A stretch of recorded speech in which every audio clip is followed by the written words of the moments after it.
안녕하세요. 부자 오빠입니다. 제가 피로가 많이 쌓였는지 간만에 일찍 자고 늦게 일어났습니다. 그래도 일어나자마자 미국 증시를 확인해 봤더니 너무 흐름이 좋더라고요. 3대 지수는 물론 필라델피아 반도체까지 크게 상승했습니다. 다우가 1%, 나스닥이 2.3%, S&P 500은 1.5% 상승했고 필라델피아 반도체도 3% 넘게 상승했습니다. 자, 이 정도 상승폭이면 월요일 국내 증시도 충분히 좋은 흐름을 기대해 볼 수 있을 것 같습니다. 오늘 주식시장이 개장을 하면 더 좋을 텐데 안타깝게도 오늘은 휴장일이죠. 토요일이라.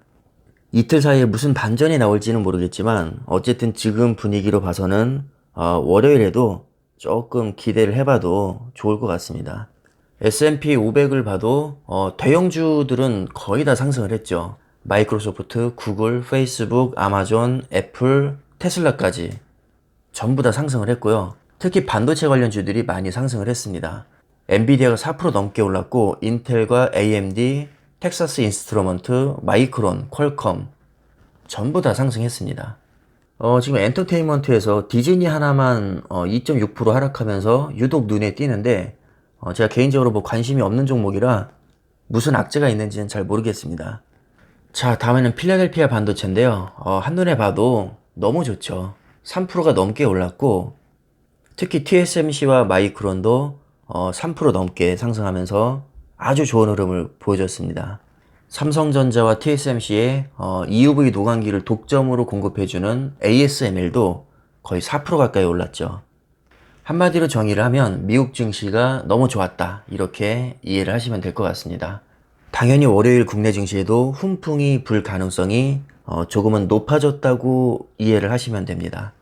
일단 지표상으로는 너무 좋은데 그렇다면 이게 대세 하락 중에 일시적인 반등일지 아니면 대세 상승으로 진입을 한 것인지 이렇게 두 가지로 나눠서 생각을 해볼 수 있을 겁니다. 근데 저는 개인적으로 대세 상승이라고 보기에는 무리가 있다고 봅니다. 솔직히 아직까지는 불확실성이 너무 많이 남아있고 안심하기에는 조금 이르지 않나 개인적으로는 이렇게 보고 있습니다. 하지만 이건 어디까지나 저의 개인적인 관점일 뿐이고요. 현재 시점에서는 아무도 모르죠, 사실. 시간이 지나봐야 알 수 있습니다. 결국 주식은 불확실성에 대한 베팅입니다. 확신하는 만큼 그리고 감당할 수 있을 만큼 각자 베팅을 하시면 됩니다. 제가 가장 중요하게 생각하는 게 최악의 경우에도 생계에는 지장이 없을 정도로 투자를 해야 된다는 겁니다. 누구나 단기간에 대박이 나고 싶습니다. 저도 너무 일하기 싫고 뭐 벤틀리나 롤스로이스, 람보르기니, 페라리, 마이바흐 이런 거 매일 번갈아 가면서 타고 싶습니다. 한 몇천억에서 몇 조 쌓아놓고 그냥 돈 펑펑 쓰면서 즐기면서 살고 싶은데 현실은 제가 살고 있는 아파트 한 채조차도 30년 대출 인생입니다.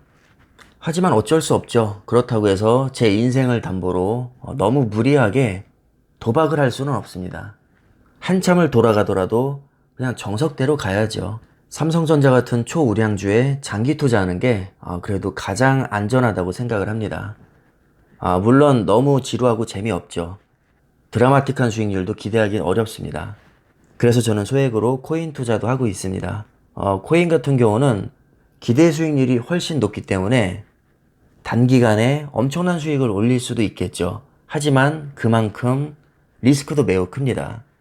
그렇기 때문에 큰 돈으로는 베팅할 수 없고 100%다 날려도 되는 돈으로만 소액으로 하고 있습니다. 어제 삼성전자가 8만원대를 회복하긴 했지만 사실 아직까지는 굉장히 욕을 많이 먹고 있거든요. 저는 제가 고수라고 생각하지는 않지만 적어도 제가 20년 동안 주식시장에 머무르면서 보고 듣고 느낀 점은 있습니다. 지쳐서 나가 떨어지는 사람이 많을수록 저점일 확률이 높다는 겁니다. 자, 그러나 이건 어디까지나 확률이죠. 확률이 높을 뿐이지 그 누구도 100% 장담할 수는 없습니다. 제가 보기에는 요즘에 삼성전자 나가 떨어지는 사람 늘어나고 있습니다. 제가 바로 차단을 해서 그렇지 작년 주가가 떡상할 때에 비해서 요즘 무개념 댓글이 은근히 달리고 있습니다. 그 얘기는 지쳐서 나가 떨어지는 사람이 많다는 뜻입니다.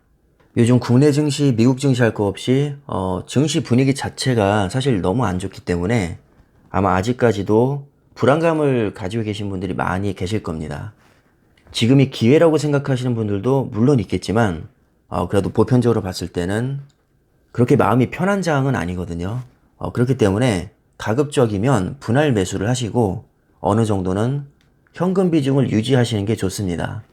이미 투자를 하고 계신 분들이라면 지금까지 모은 수량이 있기 때문에 현금 비중을 둔다고 해서 사실 그렇게 손해볼 것은 없습니다. 내가 지금까지 모은 수량만 잘 유지를 해도 저는 반은 성공한 거라고 보거든요. 상승장에서는 수익률을 올린다고 생각을 하시면 되고 하락장에서는 수량을 늘린다고 생각을 하시면 됩니다. 하락장에서 수량을 늘리기 위해서는 약간의 현금이 필요하겠죠. 무조건 상승장이 나올 거라고 생각하고 한 번에 몰빵을 하게 되면 상승장에서는 굉장히 큰 수익을 얻을 수 있지만 반대로 하락장에서는 타격이 그만큼 큽니다. 따라서 요즘같이 마음이 좀 불안한 시기에는 평소보다는 약간 현금을 많이 가지고 있는 게 좋습니다. 현금 비중이나 매수량은 본인의 투자 성향과 그때그때 상황에 따라서 각자가 조절하시면 되겠습니다. 제가 삼성전자 우선주에 작년 3월부터 들어갔는데 그때는 현금 비중을 전혀 두지 않고 무조건 풀베팅을 했습니다. 왜냐하면 낙폭이 너무 컸으니까요. 자, 그런데 지금은 작년과는 상황이 조금 다르죠. 일단 작년에 비해서 코스피 자체가 너무 많이 올라와 있고 미국 증시도 마찬가지입니다. 최근에 많이 하락했다고는 하지만 작년과는 느낌이 다르죠. 그래서 저는 현금 비중을 어느 정도는 두고 천천히 분할 매수를 하고 있습니다. 생각보다 하락장이 크게 오면 줍줍하면 그만이고 상승장이 오면 지금까지 모아놓은 수량이 있기 때문에 그냥 즐기면 됩니다. 일종의 양다리를 걸친 건데 이렇게 큰 욕심을 버리면 적어도 내 마음만큼은 아주 편해집니다. 어차피 주식은 장기전이니까 저는 이렇게 마음 편하게 오래 가는 게 좋다고 생각을 합니다. 여러분들도 여러분들 각자의 투자 성향에 맞게 이렇게 비중이나 현금 조절을 하시면 되겠습니다. 그럼 참고하시고요. 오늘 영상은 이쯤에서 마무리를 하겠습니다. 감사합니다.